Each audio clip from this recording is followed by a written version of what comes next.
Olá, turma boa! Eu, Laura França, mais uma vez aqui na bancada do Elas com Ciro, super feliz que estou recebendo hoje as nossas Maravigoldes, Thaís Maschio, Marija Chaves e Mabel Teixeira. Gente, que saudade dessas moças, dessas Voltei. manas, na verdade. Meninas, sejam bem-vindas mais uma vez aqui. De verdade, eu estava morrendo de saudade de vocês.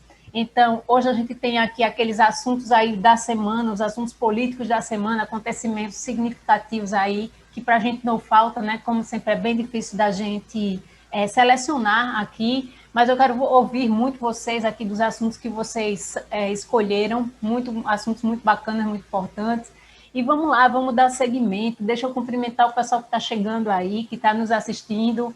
Pessoal, muita gratidão aí pela presença de vocês aí no nosso chat. A participação de vocês é super importante para a gente. Então, lembra desde já de deixar o like, de compartilhar, de mandar aqui o link do vídeo lá nos grupos, né, para o pessoal se ligar que está começando o nosso Elas com Ciro dessa semana. Gente, 2022, já estamos aí. A gente vai ter mais um ano de pandemia pela frente e a gente precisa estar organizado, porque a gente precisa do nosso querido Ciro na presidência. Gente, eu não me conformo, não vou me conformar nunca. Como seria diferente se a gente estivesse enfrentando essa pandemia com um verdadeiro estadista, com um presidente de verdade, né, que se importa com as pessoas à frente do nosso governo.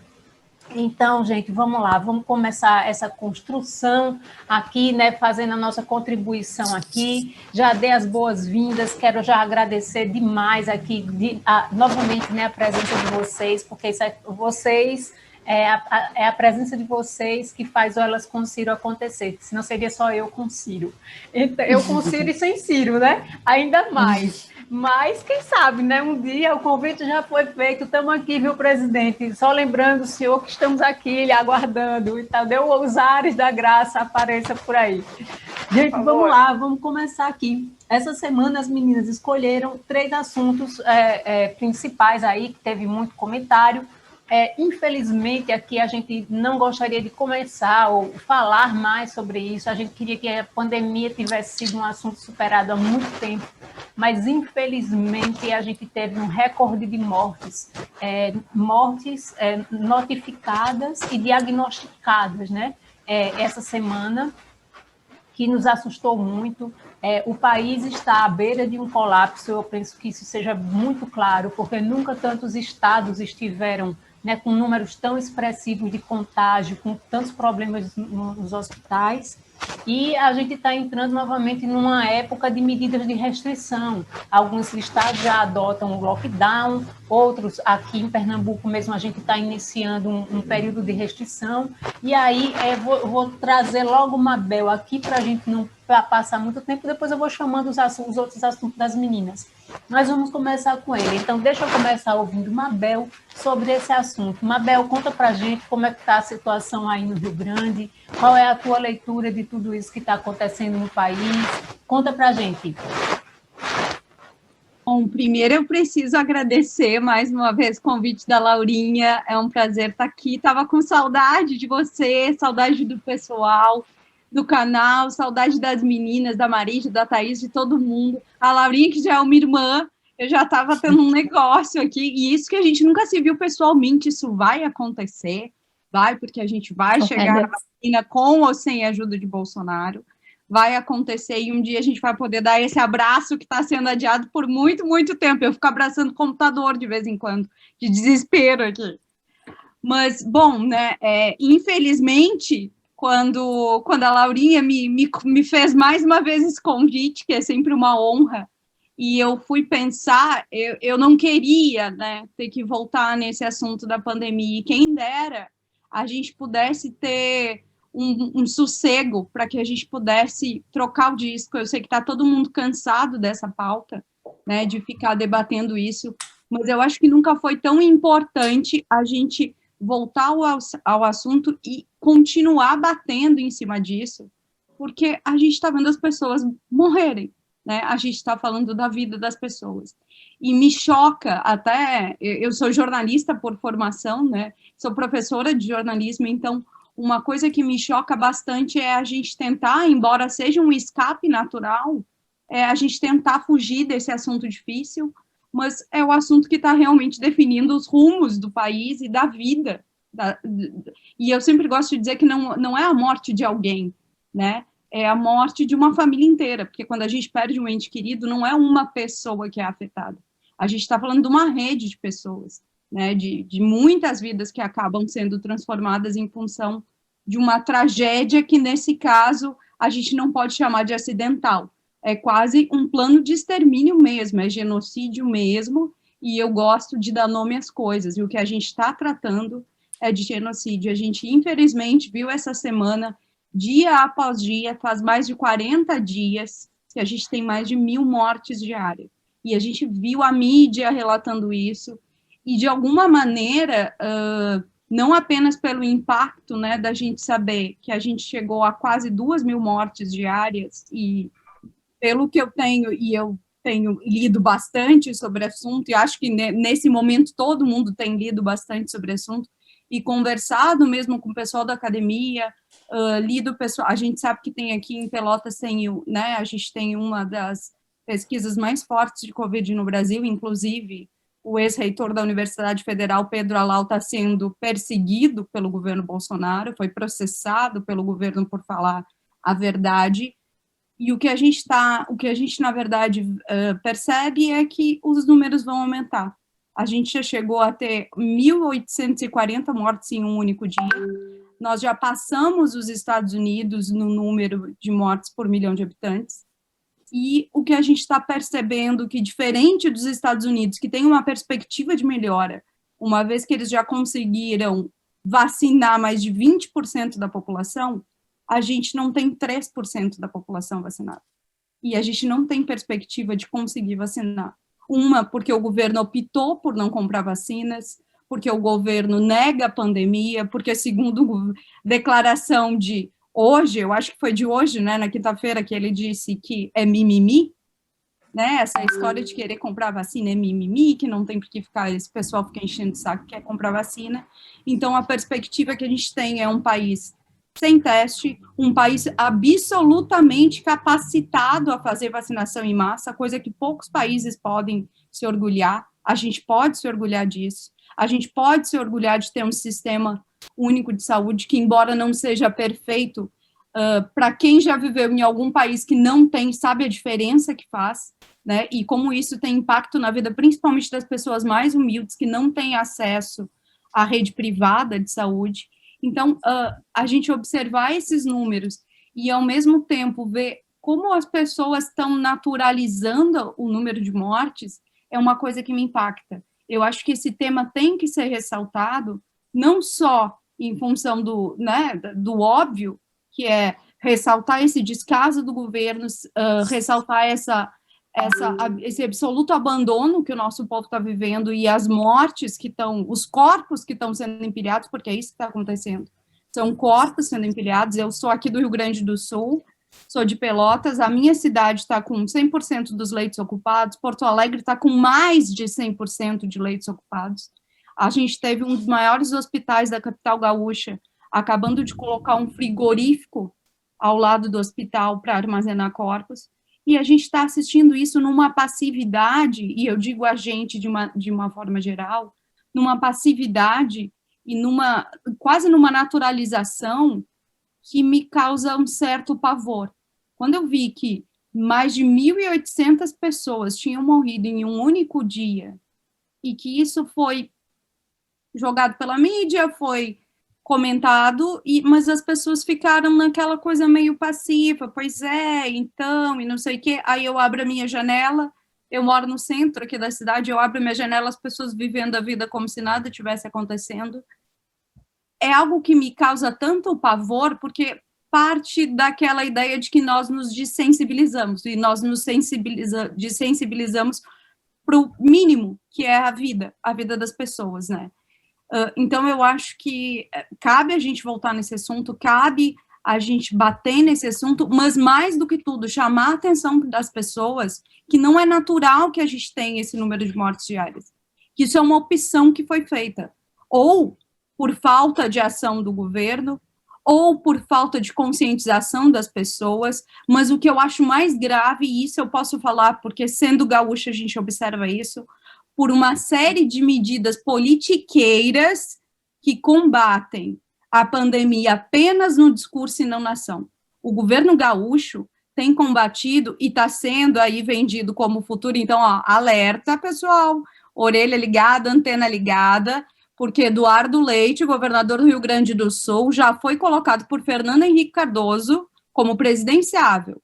É bonitinho, fala bem, é cheio de carisma. Este cara tem um longo histórico, tem, para quem não sabe, procura por escândalo dos exames de pré-câncer em Pelotas.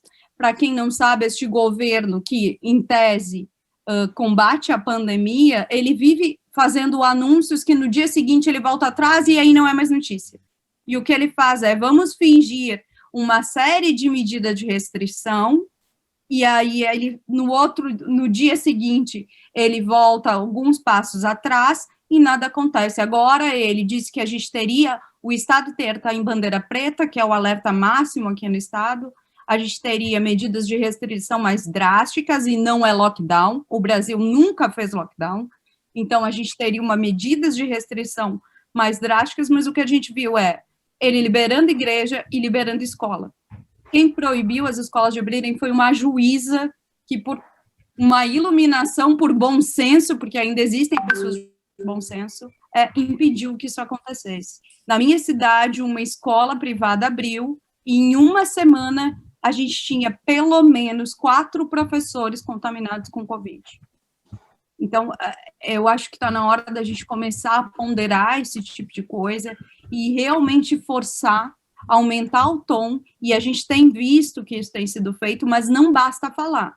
A gente precisa cobrar que os governantes tomem realmente atitudes, que eles transformem o discurso bonito em ação. Porque no Rio Grande do Sul, o que a gente tem visto é um governador que se elegeu com o apoio do Bolsonaro, mais ou menos aquela história do Bolsodória, né, que nacionalmente teve mais repercussão, que ele se elegeu com o apoio do Bolsonaro, apoiou a candidatura do Bolsonaro, e agora ele vem de um discurso bonito, um discurso pró-ciência, e nas atitudes, na verdade, ele fica fazendo sempre o mesmo, e o que a gente tem agora é um estado inteiro sem leite de UTI. A gente vê as pessoas saindo para trabalhar e se sofrerem um acidente de moto, que pode acontecer, não tem leito. A pessoa não vai ser atendida. Quando a gente pensa que a gente teve em um único dia quase 2.000 mortes, a gente está falando de pelo menos 3 quedas de aviões em um único dia. E a gente está naturalizando esse tipo de descaso, porque não são mortes evitáveis, né? Não foi um acidente, não é um acaso, a gente não tem governo, a gente não tem vacina, a gente não tem teste e a gente não tem monitoramento e nenhum tipo de medida. Eu não considero, até hoje eu não vi nenhum estado tomar medidas realmente de restrição, de lockdown mesmo, porque o que os especialistas têm nos dito agora, nesse momento do Brasil, com essa variante que a gente tem, é lockdown. Ai, Deus, é assustador, né? Um cenário tão assustador. Deixa eu ouvir agora a Marija. Marija, comenta essa fala de Mabel. Então, a gente passou por Na verdade, a junção, nós tivemos 2 fatores que influenciaram muito para esse aumento, para essa diminuição dos leitos de UTI comparado com o grau de internação. Quando a gente estava em curva descendente, os governadores começaram a se mobilizar para não manter mais os leitos de UTI. Ora, não estamos mais precisando de leito de UTI, UTI custa caro.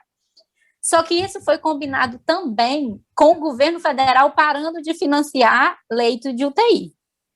Então, eles reduziram a capacidade. Além de ter reduzido a capacidade, o governo federal parou de financiar os leitos de UTI. Inclusive, tem uma decisão do STF, que eu acho que foi dessa semana ou foi da semana passada, obrigando o Ministério da Saúde a reativar e a financiar os leitos de UTI, porque os estados não têm capacidade financeira.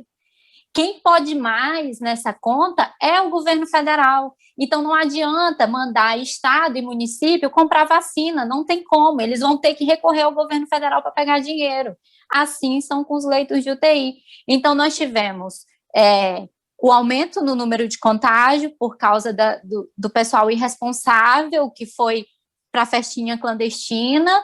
Aí nós tivemos governos estaduais desmobilizando leitos de UTI como se a galera já tivesse vacinada, e tem o governo federal agindo, retirando dinheiro de onde já não tem. Então, assim, a combinação de fatores foi drástica, é traumático você ver que está todo mundo lavando a mão, entendeu? Não é só e quando eu falo isso, não é só o governo federal, não é culpa só do presidente. A gente tem que deixar isso muito claro. O que aconteceu, por exemplo, em Manaus, não é culpa só do presidente, porque a essa altura do campeonato, na pandemia, tudo é mais ou menos previsível, vamos dizer assim, porque você sabe como o vírus se comporta. Então, você sabe que vai aumentar a demanda por oxigênio, você sabe que vai aumentar a demanda por teste, você sabe que vai aumentar a demanda por leito de UTI. E o que você faz? Você espera acabar para resolver alguma coisa? Então, você espera ter gente agonizando, mobilizar todo mundo para poder pedir, implorar para o Ministério, para seja lá quem for, para resolver? Então, depois de um ano da pandemia, a gente não pode mais dizer que está todo mundo sendo pego de surpresa, porque não está. E não estava no começo da pandemia, porque a gente viu como estava se comportando a Itália, como estava se comportando os Estados Unidos, como estava comportando a Ásia e etc. Então, imagine agora, depois de um ano, e sem vacina. E deixa o carnaval tudo liberado. Aqui em Brasília mesmo, teve festa no Café de la Musique. Uma festa no Café de la Musique, ela é extremamente divulgada em plena pandemia. Ela é extremamente divulgada por todos os setores, por todos os lugares, você via no Instagram, ou seja lá onde for, e aí depois vai fazer de conta que não viu o que aconteceu no Café de la Musique e dizer que foi pego de surpresa porque a galera tá indo para a festa. Claro que foi. Você disse que não era para fazer? Quem liberou o alvará do Café de la Musique para funcionar? E aí você tem 200 e poucos leitos de UTI, já com a capacidade reduzida, depois do carnaval todo mundo contaminado, e aí a culpa é só do entorno, o entorno que eles falam, as cidades satélites, tanto as cidades satélites como as cidades do Goiás, que são bem próximas de Brasília. Aí vai dizer que foi só por isso? Não foi só por isso. É uma série de decisões equivocadas e politiqueiras, como falou a Mabel. E é muito triste a gente ver isso, porque nós, enquanto cidadãos, a gente pode cobrar, fazer a nossa parte, né, mantendo o distanciamento e etc., e só. O que mais que a gente pode fazer? Eu não posso comprar vacina. Eu não posso sair, eu não tenho o poder de dizer fecha tudo agora, não sou eu que tenho, são eles. E eles estão fazendo como se não tivesse norte, como se eles tivessem perdido como barata tonta, mas essa altura do campeonato não dá mais para ficar feito barata tonta. Tem que escutar cientista, tem que ver o que foi feito. Então, parece que a gente está na mão de um bando de incompetentes. E não é só incompetente no governo federal, não é. É no Congresso, é no STF, é em todo canto, porque parece que está todo mundo fazendo nada, e quando faz, não faz direito. Então, nós vamos ficar mais uns 2 anos nesse abre e fecha, porque pela velocidade da vacina, pela velocidade da compra e da produção de vacina, por exemplo, os Estados Unidos vai demorar 250 dias para atingir a imunidade de rebanho via vacina, que é 70% da população. Nós vamos demorar, pelo um quadrinho que aparece lá, pelo ranking de vacinação, 1.250 dias. São quase 3 anos. Que economia que aguenta 3 anos de abre e fecha? Nenhuma, gente. Que economia, seja ela a economia da feira da esquina, ou a economia global do regime fiscal de um país e etc. Quem que aguenta? São 3 anos sem educação, por exemplo, porque teve um ano para programar a volta às escolas e os governadores não fizeram nada, o prefeito não fez nada. Aí a culpa é só do governo federal? Não é. Infelizmente, a gente tem que dizer, aí a culpa é nossa também, porque tem coleguinha que acha que pode estar visitando os outros. Entendeu? Então, assim, não é a culpa já não é, e foi o que eu falei, muita gente me criticou, porque o discurso do Bolsonaro está influenciando muita gente. Gente, não é mais. Não é. É todo mundo adulto, não tem ninguém vacinado, então todo mundo sabe que não pode aglomerar. Está aglomerando por quê? Porque quer, porque tanto faz a vida do outro. E a gente entrou naquele modo que eu falei esses dias, que é tipo assim, a gente saiu do pensamento coletivo de todo mundo tem que agir junto para se salvar, e estamos no modo salve quem puder, e se eu puder, eu tenho que me salvar e ponto. Isso é muito perigoso, né? Porque a gente tem que trabalhar na base da solidariedade, porque era isso que a pandemia tinha que ter despertado em nós. E eu acho que não despertou em algum momento, mas agora eu acho que mais não. Eu acho que está despertando instinto de sobrevivência mesmo. Mabi, você ia complementar alguma coisa ali que a Mari já falou? Não, é só aquela velha ideia do pensamento mágico, né? Porque, além de tudo, é como se o vírus fosse parar, pausar e esperar o nosso governo vacinar as pessoas. O vírus não vai ficar parado. E se a gente levar 3 anos para vacinar a população, a gente sabe que essa vacina não vai ser mais eficaz para a cepa do vírus que a gente vai ter. Porque à medida que a gente tem a gente está desenvolvendo alguma imunidade, foi o que aconteceu em Manaus, né, numa nova versão. A gente tem parte da população imunizada, seja por contato ao vírus, ou seja porque está vacinado, mas é uma quantidade muito pequena de pessoas, o que acontece é seleção natural. É possível, provável, esperado que a gente tenha esse vírus se desenvolvendo. Se a gente vai levar 3 anos para vacinar uma população, a gente não vai ter uma vacina eficaz para essa população que eu vou estar vacinando. E isso me assusta. Isso me assusta e me apavora, porque se torna quase... Tu perde a esperança de que seja a ti, a tua família, as pessoas que tu quer bem, de ver essas pessoas seguras, né, que é o mínimo. Direito à vida, direito à segurança, a gente não está tendo, este governo está vedando os nossos direitos mais básicos. E a gente não vê luz no fim do túnel, porque o vírus não vai esperar o Bolsonaro se conscientizar, ou a gente eleger o Ciro Gomes em 2022. E muito menos a gente se conscientizar, né?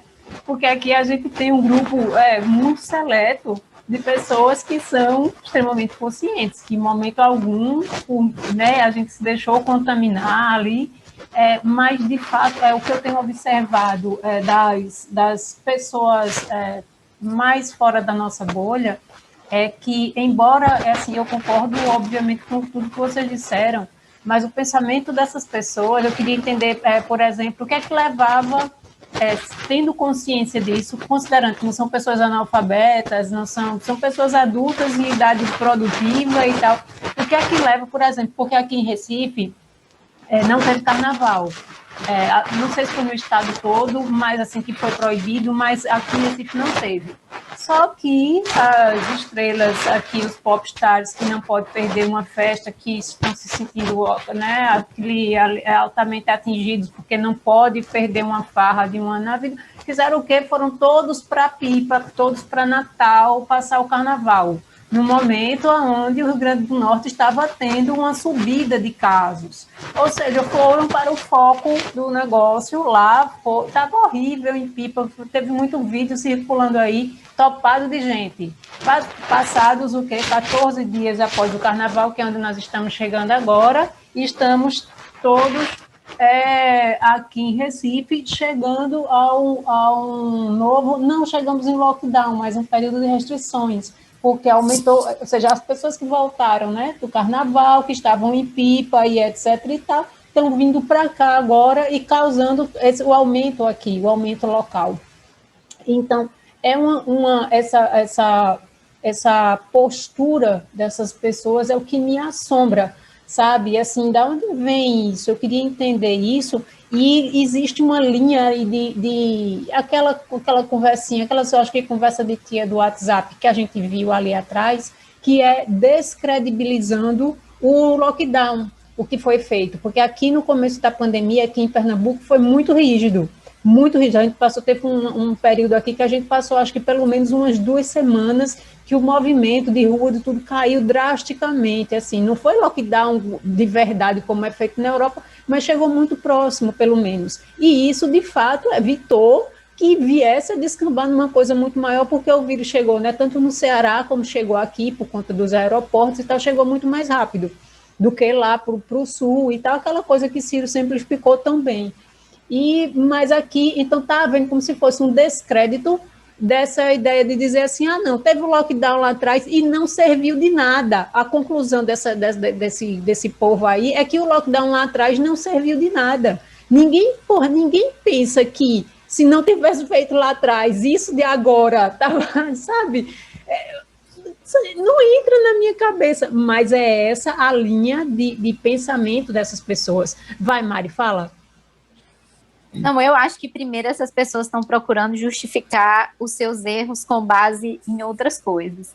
E a respeito da mutação, né, que aconteceu, até isso é previsível, porque veja só, a vacina da gripe, ela é dada todo o ano, justamente porque o vírus sofre mutação.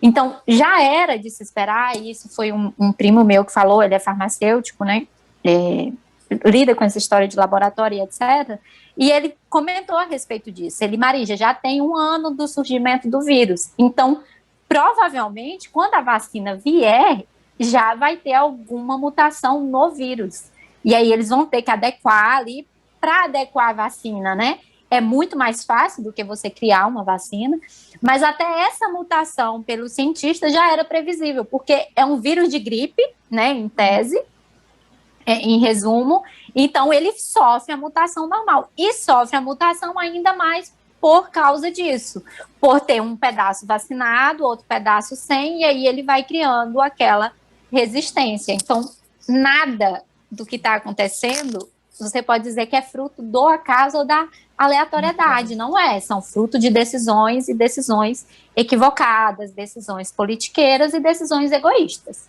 seja de qual ramo for, né, seja da política, da sociedade e daquelas pessoas que estão ali aplicando as políticas públicas.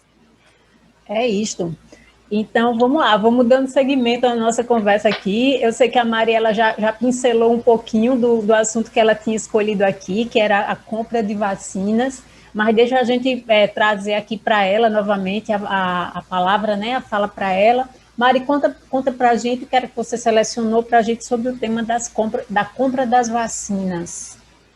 Então, o que acontece? Eu acho que eu tô bem nessa vibe de sair culpando todo mundo e de chamar todo mundo que está fazendo a coisa errada. Então, eu tô nesse nível. Pode dar nome aos bois, pode xingar. Então, eu acho que recentemente, né, eu acho que foi dia 3, não lembro mais ou menos, foi agora. Essa semana a Câmara aprovou que estados, municípios e iniciativa privada comprem vacinas. Só que, durante todo o governo Bolsonaro, a gente está vendo isso acontecer. É tipo assim, o governo Bolsonaro deixa de agir onde ele deveria agir por lei, e aí vem o Congresso e responsabiliza o governo Bolsonaro? Não, vamos passar ali um pano quente, fazer de conta que ele não tem essa responsabilidade, e vamos o quê? Passar um pouco a bola para o STF, que são as decisões que o STF vem travando o Bolsonaro ou empurrando o Bolsonaro para realizar, ou então vamos aumentar um pouquinho a competência e a responsabilidade de estados e municípios, sem dar a esses estados e municípios a competência de fato, né? Porque eles não têm recurso, então eles vão ter que voltar para o governo federal e dizer assim, aqui, me dá dinheiro. Então, ou era agora, ou vai ser mais tarde. E aí eu vejo muito o Congresso e o próprio STF nessa movimentação, não de fiscalização do Poder Executivo, mas às vezes até de tirar um pouco da responsabilidade mesmo e endossar o tempo todo a narrativa do governo Bolsonaro que a culpa não é dele porque tiraram a responsabilidade dele. E se você for parar para pensar, o resultado prático é isso. O resultado prático dessas decisões é exatamente isso, tirar dele uma responsabilidade que também era dele e continua sendo dele. Mas já que os estados e municípios querem agir e vão agir, eu espero, mas eu queria uma solução mais prática. Eu queria a CPI da Covid, eu queria que o impeachment fosse realmente aberto, eu queria que o Pazuello não estivesse no Ministério da Saúde, porque ele não tem competência técnica para isso, de jeito nenhum, já foi provado por A mais B, tem teste vencendo, né? Então, assim, por que ele continua lá? E aí vão fazendo de conta que nada está acontecendo porque o Congresso está agindo aquele parlamentarismo branco que o povo chama e torna o Bolsonaro a rainha da Inglaterra e tudo mais. Mas e aí? Cadê a responsabilização dele? Civil, penal, criminal? Ele está sendo acusado de muita coisa, mas não está sendo condenado de nada. Não há movimentação processual em lugar nenhum. E aí eu fico dizendo, a culpa é só do Bolsonaro? Não é mais só do Bolsonaro. Tem 500 e lá vai porrada de deputado, tem 50 e lá vai porrada de senador, tem 11 ministros no STF. Cadê esse povo, gente? E eu estou falando cadê esse povo no sentido de fiscalização e não dessa historinha de ficar, vamos dar agora, os estados e municípios vão poder fazer a compra. A iniciativa privada vai poder fazer compra, sendo que em nenhum lugar do país, do mundo, iniciativa privada está fazendo compra, nem nos Estados Unidos, que é o lugar que o povo mais diz, porque a iniciativa privada, enfim, aquelas merdas todas que eles falam. Nem lá. Mas aqui no Brasil, que é um país, né, que está a Deus dará, ou ao capeta dará, né, porque eu não acredito que Deus tenha, né, nos rendido a isso. Então eu fico preocupada, assim, com relação a isso. E eu continuo dizendo, a culpa não é mais só dele. E a gente tem um Congresso agindo o tempo todo não para responsabilizá-lo, mas para diminuir um pouquinho a culpa, para dividir um pouquinho da culpa, né? Eu vejo mais ou menos por essa forma. Concordo em número, gênero e grau aí com a Marija, ela foi inclusive muito, muito polida, educada e elegante, porque eu já tinha dito 52 milhões, né, de palavrões aí, xingando todo esse povo aí. Porque eu queria. Sinta-se à vontade, aqui nós estamos em casa, eu não ligo, quer xingar, pode xingar. Porque depois, sinceramente, gente, depois a gente vai entrar nesse assunto aí, não sei se a gente vai conseguir falar disso hoje, do que é cortina de fumaça ou não, porque a gente sempre fala disso, né? Será que aquela história dela de vir mandar, como é dizer que a vacina estava na casa da mãe, ou comprava a vacina que tinha na casa da mãe, e tal, bicho, falar da mãe das pessoas, a mãe das pessoas estão mortas, entender? Se são 250 mil aí, que é uma parte dessa aí, é a mãe das pessoas, e sabe, pode ser cortina de fumaça, mas aí num lugar sério, uma pessoa que falasse mal da sua mãe, seja ela viva ou morta, ela ia passar impune, entendeu? Na minha não passa, assim, então para mim é muito, muito revoltante, sabe? Uma coisa dessa, e aí dá vontade mesmo, né, de dar nome aos bois, e aqueles nomes, assim, bem de baixo calão mesmo. E deixa eu ver, quem vai comentar na exposição da Marija é a Thaís. Então, manda aí, Thaís, conta pra gente, essas compras de vacinas aí, você concorda com a Marija, discorda, é para Bolsonaro comprar tudo na casa da mãe dele, aonde... Bom, primeiro, boa tarde para todo mundo. Meninas, estava com saudade de vocês também. E é sempre um prazer estar aqui conversando, batendo um papo extremamente qualificado. Gente, por favor, acompanhem mais a produção de conteúdo da nossa militância. Vamos parar de andar a reboque de militância dos outros. A gente tem tanta gente massa pra caramba comentando sobre os assuntos. Então, já começo com esse pedido, por favor, vamos acompanhar mais, vamos compartilhar mais o nosso conteúdo, porque é um conteúdo de qualidade. Bom, eu cheguei aqui já hoje, né? Não poderia chegar com outra camiseta, eu estou exausta, eu acho que o Brasil inteiro está exausto, quem não está exausto não está bem informado, né? E A cor da camiseta poderia ser diferente, poderia ser uma camiseta preta de luto, porque a gente completou aí 260 mil mortes por Covid. A gente está há 1 ano aí já com a pandemia, a gente está de novo no março, e aí dá aquela desesperança, porque parece que a gente já passou por isso, né? E quem imaginaria lá em março, quando as pessoas pensavam, quando se falava de quarentena, o pessoal já regalava o olho, assim, pensava, nossa, 40 dias, né? O pessoal tinha aquela ideia de quarentena, 40 dias e tal. Não pode parar 40 dias. Gente, já passou 1 ano e a gente, de novo, está na segunda onda, está no pior momento de todos da pandemia, com recorde de mortes diário. Então, assim, a gente está numa situação muito difícil, muito triste. É difícil ser brasileiro no Brasil de Bolsonaro, levando aí em conta todas essas questões também da pandemia e tudo mais. E, bom, o Pazuello falou que ele não é uma máquina de soluções, né? Quando perguntaram para ele sobre essas questões de vacina e, assim, perguntaram para ele, tá, e aí, mano, você vai trabalhar ou você não vai? O que você vai fazer da sua vida? Tipo, não sei se você sabe, você é contratado para trabalhar no Ministério da Saúde e, no caso, você é o cara meio que chefia isso. Então, seria interessante se você fizesse alguma coisa. E aí ele falou, não sou uma máquina de soluções. De fato, ele não é uma máquina de soluções. Ninguém é uma máquina de soluções, mas ele está longe de ser qualquer pessoa razoável para esse cargo. Assim como qualquer outro ministro nomeado pelo Bolsonaro, né? Infelizmente, a gente sabia que esse time aí não seria o time ideal, mas a gente, infelizmente, passou por uma pandemia aí e a nossa situação piorou um pouquinho. Eu não acredito em karma, mas quem acredita em karma fala que o Brasil está passando por algum momento coletivo aí que, possivelmente, quando a gente passar por isso, o pessoal vai estar, sei lá na 7ª dimensão já, iluminado e tal, não vai precisar voltar para cá e espiar mais nada. Eu acho que a gente vai para o céu com tripa e tudo, assim, a gente não vai nem precisar morrer para ir para o céu, a gente já vai, tipo, subir, assim, sabe aquelas fotos que crente tem sendo, sabe, levado, assim, deve ser uma coisa daquela. Vai arrebatar, né? Arrebatado, isso, todo, sabe, o paraíso. Não, é isso, realmente. Bom, com relação às vacinas, o que eu percebo, principalmente agora dessas últimas decisões, é que elas mais favorecem o Bolsonaro no discurso dele do que favorecem o povo brasileiro. Porque o que mais ele queria, na verdade, desde o começo já era jogar a culpa, né, para os governadores, terceirizar a culpa, como ele sempre faz. Ele é um irresponsável, um imbecil, um ignóbil que não deveria estar lá. E ele usa muito né, como qualquer imbecil, ele terceiriza a culpa quando as coisas não dão certo, né? Não dão certo para o povo, porque para ele está dando muito certo isso, né?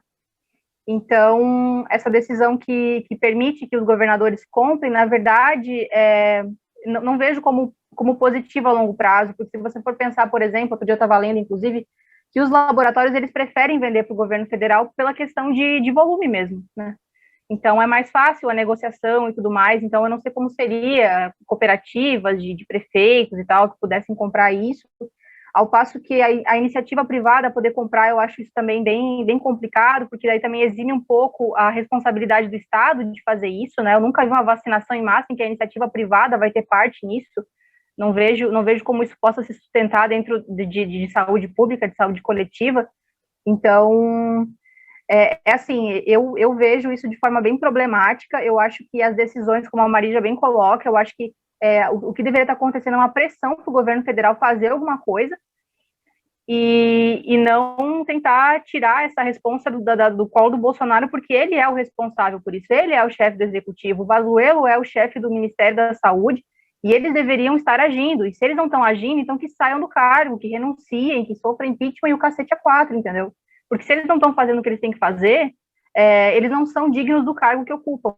Então, essa é a minha visão. É claro que a gente está num momento difícil e que a gente precisa pensar em soluções, porque, ao mesmo tempo que a gente entende que essas pessoas são incompetentes, pessoas estão morrendo. Então, a gente tenta encontrar soluções para minimizar, pelo menos, os impactos dessa pandemia. Mas eu acho que o caminho seria responsabilizar, e já começar por agora, responsabilizar o Bolsonaro pela falta pela inoperância mesmo do governo federal em salvar o nosso povo. Eu acho que esses deveriam ser os esforços. E era isso. Eu penso que deveria ser, sim, um bom começo esse, sabe, de responsabilizar pelo não fazer. né, pelo dever que devia ter e não cumpriu. Então, acho que seria extremamente emblemático. Para, né, sem falar que agora a gente já entra no nosso terceiro assunto. Mari, você quer complementar alguma coisa ainda? Mabel quer complementar alguma coisa ainda? Ou eu posso entrar já no nosso terceiro assunto?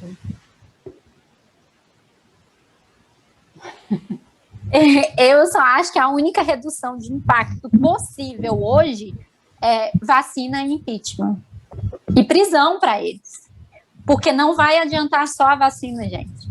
Se esse homem não sair do governo, vai continuar essa merda, vai continuar morrendo 2, 3, 4 mil pessoas por dia, mesmo com vacina. Então tem que ser a combinação. Ele tem que sair de lá.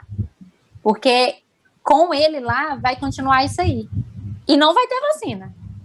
Porque vai colocar nas costas dos estados, dos municípios, e aí vai ser todo aquele ciclo que eu já mencionei aqui. Então, eu acho que a única redução de impacto possível seria o impeachment, e aí a gente já tá na merda. Então, né, tá no inferno, abraça o capeta. Fazer o quê? Vamos enfrentar aí mais um tempinho de crise? Não quero, porque não quero abraçar Bolsonaro. Não quero. Mas aí a gente dá um abraço de tchau para ele. A gente dá um abraço de tchau para ele, porque dizem que o impeachment, ele traz uma desestabilidade, ele desestabiliza a sociedade, a economia, etc. Desestabilizada já está. Já estava no começo do governo dele, porque as pessoas esquecem que ele já está lá há 2 anos, e teve 1 ano sem pandemia e ele não entregou.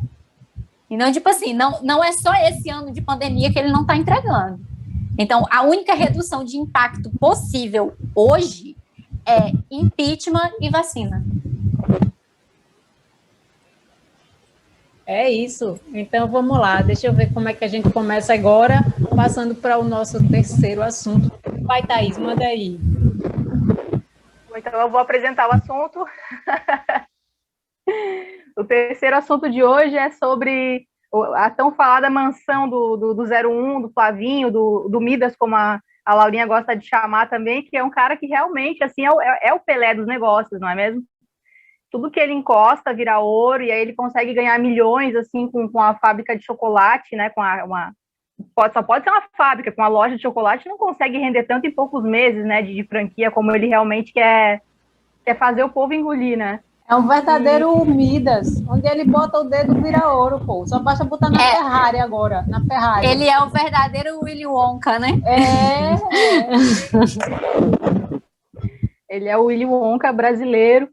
Bom, e como não existe o Willy Wonka e ele é só um personagem aí de filme, então, o que a gente está passando hoje no Brasil é uma coisa que, na verdade, é um processo que acontece há muito tempo, mas a gente está vendo a olhos vistos hoje, que é a deterioração dos valores morais, né?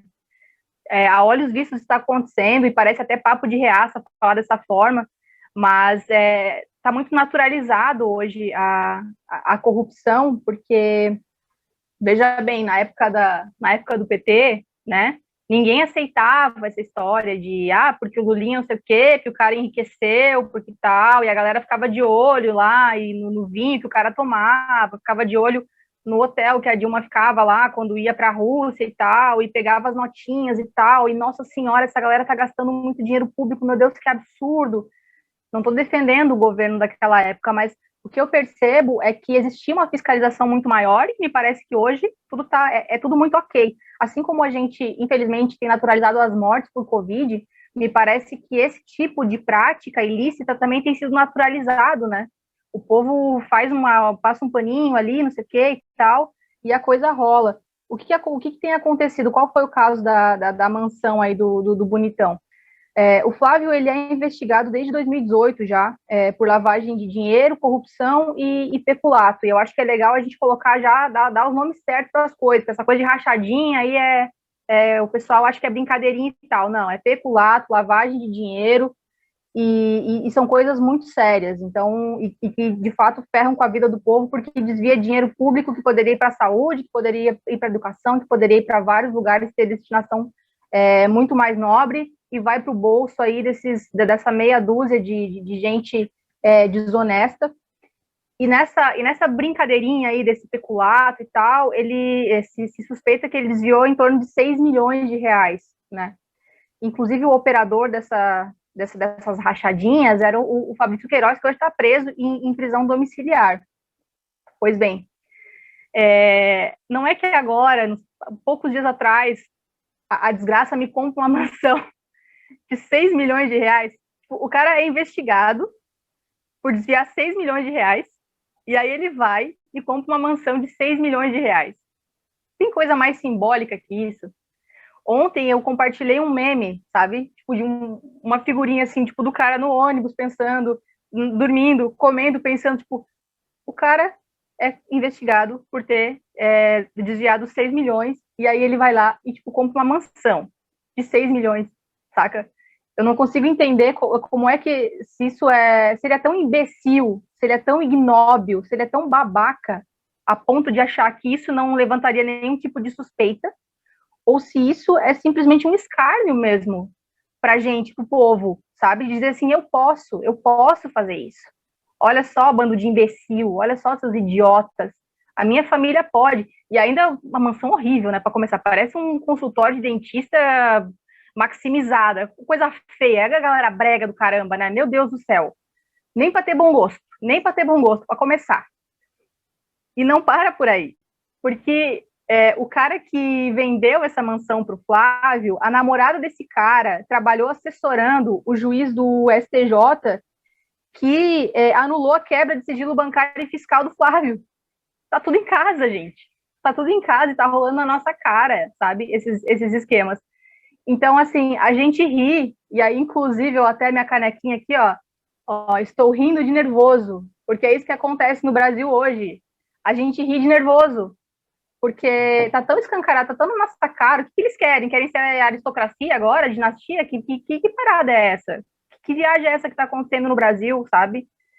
E o povo, aí eu estava vendo um senhor que passa pano, inclusive, para o Bolsonaro ainda, eles não conseguem mais defender essa mansão do Flávio agora, tipo, foi o estopim, assim, o que eu vejo no pessoal que defende o Bolsonaro, né? Agora eles estão tentando descolar o Flávio Bolsonaro do Jair Bolsonaro.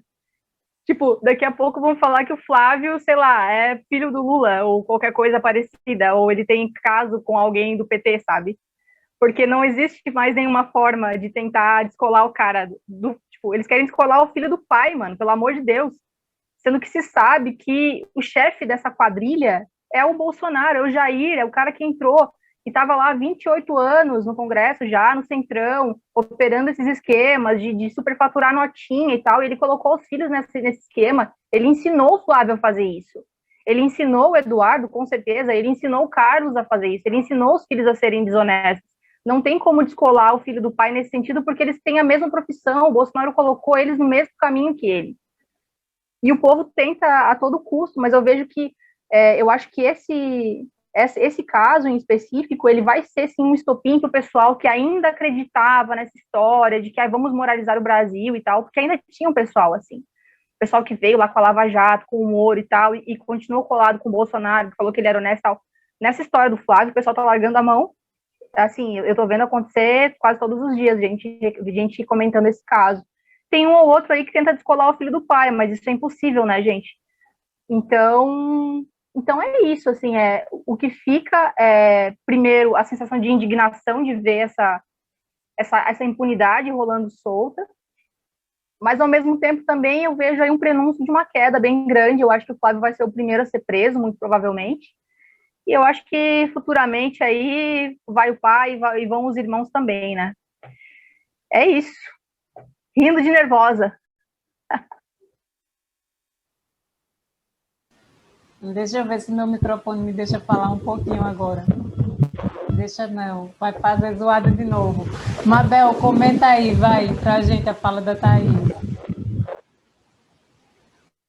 Ai, gente, exausta também, Thaís. Olha, não, e agora você estava falando, eu estava aqui acompanhando também daqui na minha do lado. Aí tô vendo, 6º dia de recorde de morte, apenas 2 estados com tendência de queda, né? 6º dia. E aí, gente, ainda tem que lidar com a família, comprando mansão breca, como disse aí, com dinheiro ilícito, porque eu acho que com todas as acusações que já foram feitas, com todos os indícios que a gente tem, com todas as ligações estranhas dessa família Bolsonaro, mais essa agora ligação estranha de quem limpa a barra dele mais uma vez, e aí vende a casa do cara, eu acho que não tem complicado, é óbvio, e eu sou uma defensora do processo legal, acho que todos como aqui nós somos, né, como progressistas, somos, é nosso dever defender o direito dele de se defender, o direito de nós. Eu acho que já passou de todos os limites e me incomoda mais a gente rir, porque eu acho que é quase um mecanismo de defesa que a gente está tendo ao longo desses 2 anos de Bolsonaro, para a gente conseguir ir em frente, e ainda mais com essa pandemia. Na verdade, é que é um escárnio, é revoltante a gente e aí eu me coloco e aqui vamos lá, para não ficar cartinha só para o nosso lado, eu estava lá já apoiando o Ciro desde 2018 e a gente viu toda a luta que foi e toda a injustiça pela qual a Dilma passou durante o processo de impeachment. E mesmo não sendo minha candidata, e mesmo não aprovando o governo dela, e tudo aquilo que todo mundo já sabe, e sendo mulher ainda, né, a gente viu todo o processo que ela passou, e a gente viu aquela votação que impeachmentou ela, aquela vergonha que foi, né, que expôs as entranhas do nosso Congresso. A gente viu tudo aquilo e agora a gente observa a família Bolsonaro, né, e agora, em especial, eu não sei nunca os números deles, qual é o número do Flavinho, gente? É o 1, 2, 3... O Eduardo é o 02 e o Carlos é o 03. Não, tá. 02 é o Carlos e o Eduardo é o 03. Acho, não sei. Então, agora a gente vê um dos números do Bolsonaro, porque eles não diferem muito, que eu acho que é isso, um pouco nada, e eu acho um pouco cruel isso, até como professor é um pouco cruel a gente ver que o cara transformou a família dele numa quadrilha, ele não tem uma família, ele tem uma quadrilha, ele montou uma quadrilha dentro de casa. E a gente vê eles repetindo esses passos, e é uma quadrilha que não é muito bem sucedida no sentido de ficar tudo muito claro e muito evidente. Gente, vizinho com arma, escondendo advogado. Que é isso, sabe? E aí a gente fica nessa bateção de o que tá, né, de pessoas morrendo e não tem vacina e não sei o quê, enquanto o cara, que é senador, vale dizer, tá comprando mansão com dinheiro que ele não tem, porque ele não tem dinheiro para comprar essa casa, o que já seria uma questão fora do momento de pandemia, fora do momento que o governo é incapaz de dar respostas à sociedade para que a gente possa, pelo menos, ter uma chance de se vacinar. E a gente está assistindo tudo isso, mais uma vez, vou dizer, um pouco paralisado, passivo, talvez tentando processar, mas eu acho que muito naturalizando tudo isso. E isso me assusta um pouco, porque, mais uma vez, é o descolamento da ação com o discurso. O Bolsonaro se elegeu e os defensores do Bolsonaro, fiquei feliz aqui com a notícia que a Thaís me trouxe, que tem gente já se descolando e tentando, pelo menos, né, se vendo diante da realidade, encarando os fatos e tentando descolar o filho do pai, para pelo menos manter sua postura, mas tendo algum nexo com a realidade, porque o que a gente observa o cara se elegeu com um discurso de moralidade e a história do Bolsonaro, gente, o Bolsonaro é seu filho de militar e eu sei o apelo que ele tem, que ele teve junto aos militares e que ele ainda tem junto aos militares. E o Bolsonaro foi um militar execrado, a ficha do Bolsonaro é uma vergonha para qualquer militar. Então, é um descolamento entre o real, né, o dado real, e o discurso, e ele passou o tempo inteiro, ele construiu toda a carreira política dele com esse descolamento, e as pessoas entram numa loucura de sair repetindo e comprando o discurso, e negando os fatos. Então, eu fico feliz que a Thaís me disse que tem gente já acertando, porque talvez, e é horrível ter que dizer isso, mas talvez um dos efeitos positivos da gente se ver numa situação tão calamitosa, numa situação que o mundo inteiro está se vendo, de uma pandemia, é a gente começar a encarar com mais seriedade aquilo que é real. Cada um tem direito de ter suas crenças, cada um tem direito de ter a sua opinião, mas opinião não dá direito a ninguém, de ninguém negar os fatos e inventar a sua própria verdade, né? Fatos são fatos e são os fatos que sustentam aquilo que a gente toma como verdade. O que não dá para aceitar é que a gente tenha pessoas, uma família que eu não quero usar nenhum termo forte aqui, Laurinha, me ajuda, estou tentando manter o mínimo aqui do vocabulário. Você não pode me pedir esse tipo de ajuda, você pode pedir a Marija e a Thaís, que são elegantes, que as meninas se mantêm. Porque, gente, que uma família, que essa é a familícia mesmo, é um apelido perfeito, porque é uma família de gente criminosa e que passou todo o tempo construindo a sua carreira política com base em mentiras e se vendendo como aquilo que não são, que tem as entranhas todas expostas, tá tudo exposto, e o que a gente vai ver é, mais uma vez, como o Ciro gosta de repetir, né, a justiça tem nos faltado. O judiciário, como pode acontecer tudo isso? E como pode... Agora a gente está lutando para ter, assim, para que as pessoas tenham o direito de receber R$250. R$250. Enquanto o seu Flavinho está comprando uma mansão de 6 milhões, que ninguém sabe de onde veio, ou melhor, né? Teoricamente, ninguém sabe de onde veio, e ninguém sabe para onde vai também. Porque ele comprou dos amiguinhos. Eu acho que é bom que a gente comece a repensar e é bom que a gente comece a encarar os fatos e a utilizar os fatos a nosso favor. Eu passei muito tempo tentando contemporizar e amenizar e tentando ter um discurso não muito enfático na hora de discutir com as pessoas, mas desde aquele caso de crianças, bebês, não tendo oxigênio, para mim deu, gente, assim, realmente, a partir daquele momento, eu disse, agora é hora de falar a verdade na cara. Eu não aceito mais negacionista, eu não aceito mais ouvir discurso, e se eu tiver na fila do supermercado e eu escutar alguém falando bobagem, eu vou responder, porque não dá mais para a gente aceitar viver num país que nega aquilo que não fala na cara, enquanto pessoas morrem. É o tipo de coisa que humanamente já não dá mais. Eu não tenho mais como estar no mundo como um ser humano, né, mantendo a minha humanidade, assistindo esse tipo de coisa passivamente.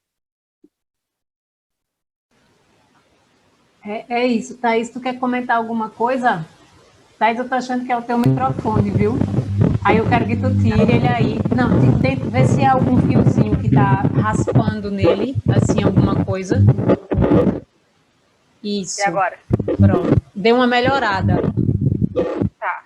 Então eu De vou vez em segurar quando... assim. Tem como desfazer esse nó aí pra gente ver se é o nó? Tem. Ó, ficou maravilha, assim. Voltou. É alguma coisa que tá dando interferência nele. Mabel é que entende disso. É jornalista. Mabel que entende de microfone. Pronto. Fala mais. Pode ser. Olá, tudo bem? Como vocês estão? Pronto.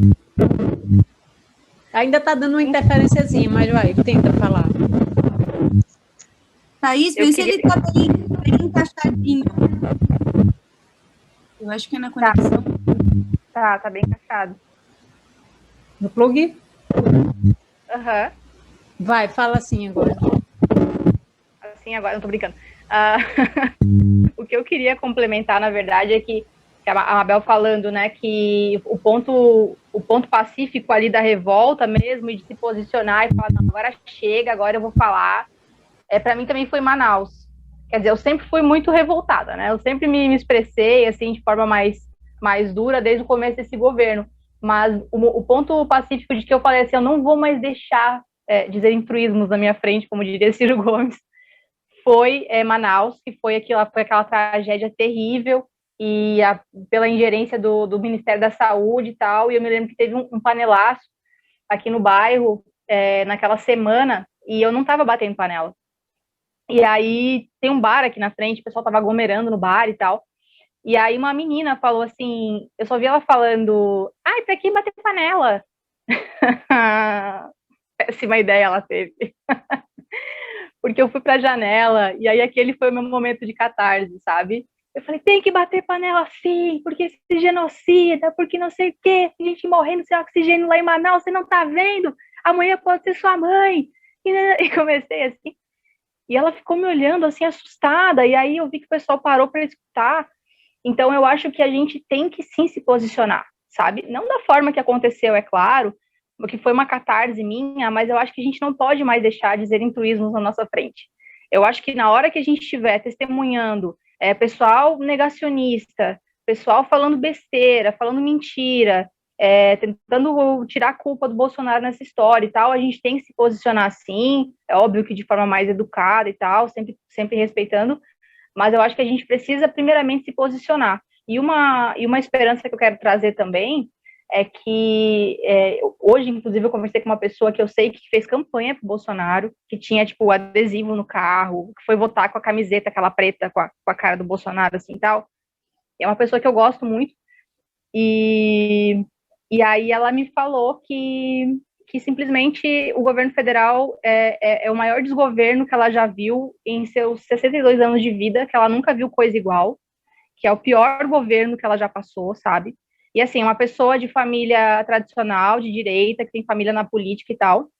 Então, o pessoal está começando a acordar, sim, é por isso que a gente precisa acolher também quem votou no Bolsonaro, precisa ter esse olhar mais sensível para acolher essas pessoas, para conversar com elas, porque tem muito arrependido. Inclusive, eu estava olhando agora que o Poder Data, mostrando a rejeição do Bolsonaro, que se mantém num patamar ali de 51% que desaprovam o governo.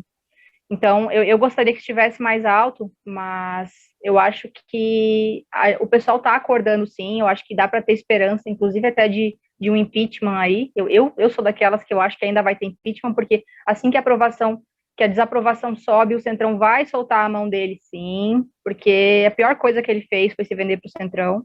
Eu acho que ele mesmo sabe disso, porque ele já foi Centrão, né? Então, trago mensagem de esperança aí para o final. Eu acho que as pessoas estão acordando, eu acho que a desaprovação vai subir. Infelizmente, a situação ainda é muito complicada, infelizmente, a vacina não vai chegar tão cedo, mas eu acho que a gente precisa agora já começar a trabalhar a base e para eleger Ciro em 2022 e as coisas começarem a melhorar. Muito bom. Eu estava... Voltou o chiado aí, Thaís. Deixa eu botar tudo no mudo.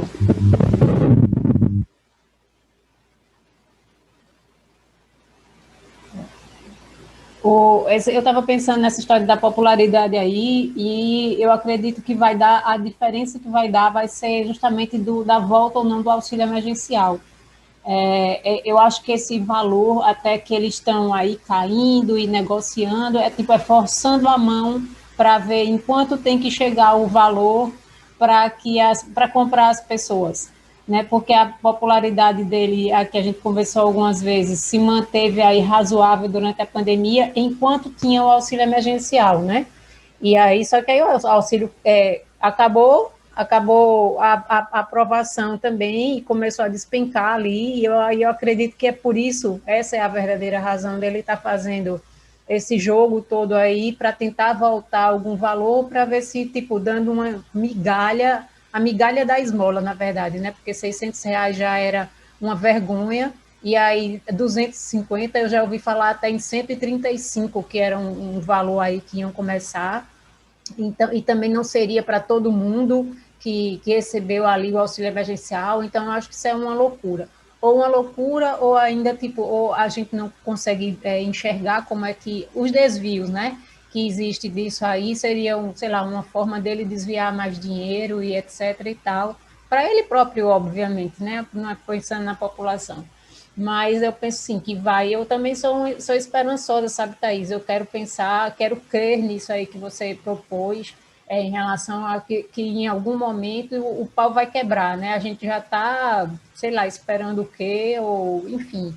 Mas vamos ver o que é que vem aí pela frente e vamos sim fazer a nossa parte, né? Como eu comecei aqui o Elas hoje falando, fazendo a nossa parte.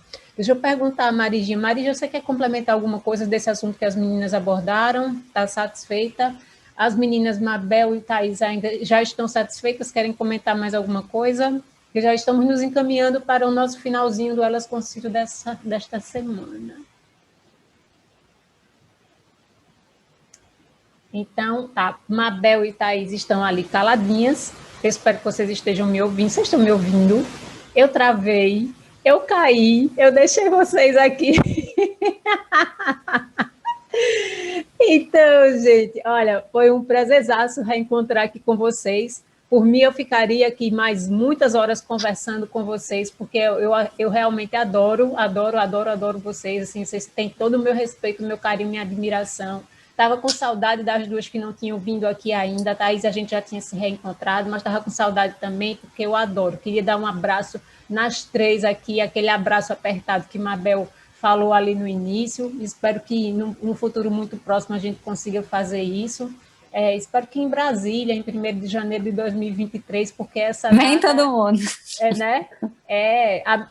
Embora, assim, talvez eu e Thaís, a gente não possa comparecer, né, Thaís, assim, por um outro motivo, mas quem sabe a gente não faça uma procuração e a gente vai lá para Brasília, né? Mas isso depois a gente conta, isso a gente, né, tem mais tempo por aí. Gente, foi um prazer estar aqui novamente com vocês. Eu espero muito que vocês tenham gostado. Quem não se inscreveu ainda no canal, se inscreve, deixa o like, compartilha, participa das nossas campanhas, campanha de doação de sangue, campanha de doação aqui para o canal. Tem aqui embaixo na descrição do vídeo os links. Assistam os outros vídeos do Ela, mandem suas opiniões, interajam. Então, isso aqui é um espaço feito para a nossa turma boa. Eu espero muito encontrar vocês na próxima semana, aqui na mesma bate-hora, no mesmo bate-local. Então, um beijaço para todo mundo e a gente se vê. Gente, pelo amor de Deus, usa máscara, né? Passa álcool gel, não toma aqueles remédios que eu já sei que vocês não tomam, que aquilo não adianta de nada, e vamos em frente, vamos nos manter vivos, né? Até 2022, até chegar essa bendita dessa vacina. Um beijaço, gente. Beijo. Beijo, gente. Tchau, tchau. E vocês fiquem aí para a gente fazer a nossa foto oficial. Vamos que meu celular tá com 10% de bateria. Se eu colocar...